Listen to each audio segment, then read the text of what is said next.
Let me ask you a simple question. When you woke up this morning, what was the first thing your mind said to you? Was it kind? Was it encouraging? Or was it more like a low-grade critic, already listing everything you're behind on? Maybe it told you you're not doing enough. Maybe it reminded you of something awkward you said back in 2014. Or maybe it just started worrying about daily tasks such as work, about the future, or literally about anything. That voice, the one in your head, it never really stops talking, does it? And here's the scary part. Most people live their entire lives assuming that voice is them, is who they really are. But it's not. That voice is not you. And if you don't start learning to observe it, to name it, question it, and create distance from it, it will quietly sabotage your happiness, your confidence, your sense of self, and your life. Anyway, today we're going to go deep into understanding that inner voice, why it's often against you, how to spot its little nasty tricks, and most importantly, how to break free from its grip. So let's get one thing straight. That voice has an agenda. That inner voice, it's not just some neutral narrator. It's not just describing life. It's interpreting it. It's twisting it and reacting to it based on past programming. It's shaped by things like how you were raised, what society told you to be, trauma you never fully processed, and patterns you've been just repeating for days and weeks and even years. And let's not forget, fear is like an old operating system that's never been updated. And unfortunately, the system is deeply rooted in survival, not thriving, which means it's constantly scanning for what might go wrong. Negativity. It's obsessed with avoiding rejection, failure, and uncertainty. It clings to the familiar, the known, the comfort, even if that comfort is miserable. And when you try and step out of your comfort zone, it just panics. It says things like, you're not good enough, you're going to fail, they're all judging you, why even try, you'll never change. And we believe it, don't we? Not because it's true, but because it sounds like us. But here's the truth. It's not you, it's your conditioning. So, who are you really? If you're not the voice in your head, who are you? You are the one who is aware of the voice, awareness, consciousness, the one who notices a thought, even if it happens, the one who feels the emotion and can choose how to respond.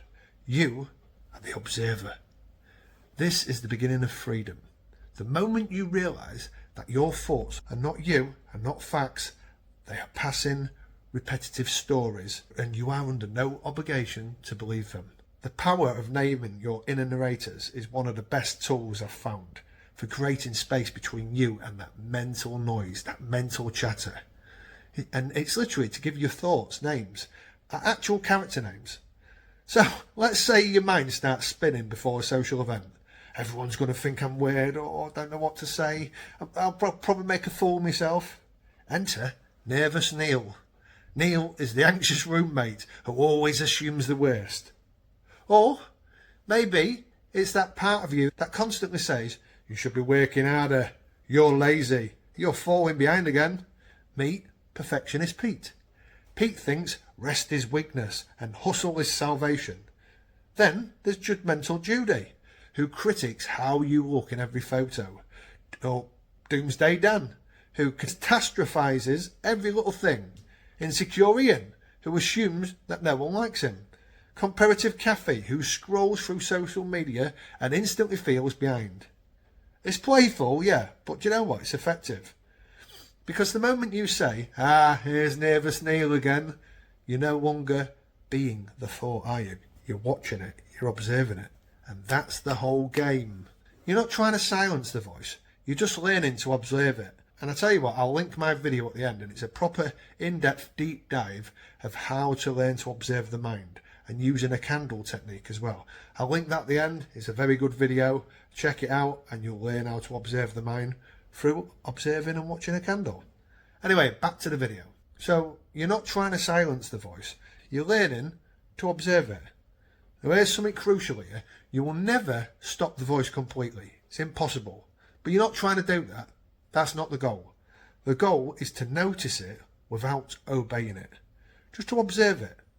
Like someone watching clouds drift across the sky. You know, they come, they go. The sky doesn't panic, does it? Now let's say your mind throws a classic at you. You're not good enough. Before, you might have believed it instantly, felt the shame, felt the insecurity, and shut right down. But now you say, there's that old story again. Thanks for sharing. Insecure Ian is noted but not true. I'm now moving on. And this is how you train your awareness. And like any training, it takes practice. So let's get into how to actually build that awareness, shall we? Training the inner watcher. Awareness isn't something you think about once and master it forever. It takes daily practice. A bit like brushing your teeth. It's like, just imagine it, brushing your mental teeth. But anyway, here's 6 practical ways to start building that inner observer. The morning watch. Before reaching for your phone in the morning, just pause and ask yourself, what's my mind saying right now? Just listen, without judgment. Is it already rushing, worrying, replaying negative thoughts? That's the voice. And now you've already created the separation because you're the one noticing it, observing it. I want to also name the mood of the mind. Try this throughout the day. Label what kind of story your mind is telling. Oh, this is fear-based planning. This is the I'm behind script. This is the comparison loop again. We're not arguing, we're simply naming and observing. And that alone diffuses the thought's power. You can use a thought journal if you want. A thought journal. Every time a strong inner critic shows up, write its name down. Judgmental Judy showed up again today. She said I looked exhausted and unlovable. Now respond to it as the real you would. Maybe with compassion, maybe with truth, maybe with a bit of humour in there. This process rewires your automatic reactions. You can, if you want, you can try this thing called micro meditations. You don't need 30 minutes in silence, try 60 seconds. Right now, close your eyes, inhale for 4 and exhale for 6. And notice any thoughts that pop up and watch them like cars on a highway. Don't chase them, don't fight them, and just watch. You're practicing the art of presence without attachment. Or you can catch the spiral. The next time your mind starts spiraling, pause, put a hand on your heart, breathe slowly, and say out loud, if you can, I'm noticing this storm, but I don't have to be in it. And this creates a break in the pattern, a sacred pause. You can even talk to the thought. Seriously, talk back with curiosity. Hey, perfectionist Pete, what are you trying to protect me from right now? Or, you're right, nervous Neil, I know you're scared, but we're going to be okay. So you're not dismissing the voice, you're just reparenting it. You're showing up as the wise adult self who no longer lets fear run the show.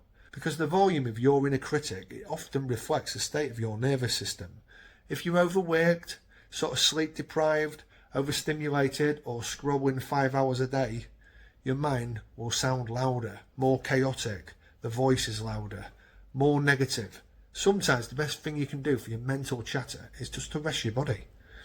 Go for a walk outside, turn off notifications, start breathing deeply, touch the earth, literally touch it, the grass, soil, sandstone, whatever it is.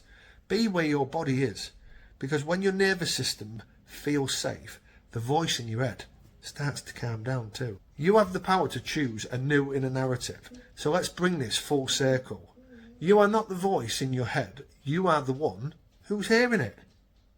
And once you start watching it and observing it, you take the power back. You don't need to control every thought.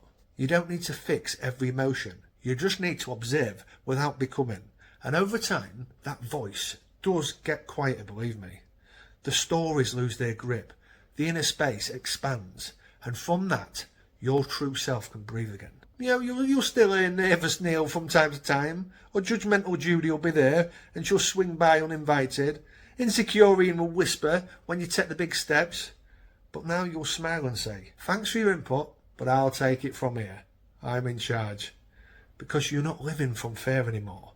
You're living from awareness, from presence, from truth. And that, my friend, is real freedom. Anyway, if you enjoyed this today, please like, share and subscribe. And YouTube is suggesting this video or that video, wherever it's going to put it, up for you next. Check it out and I'll see you in there. Take care.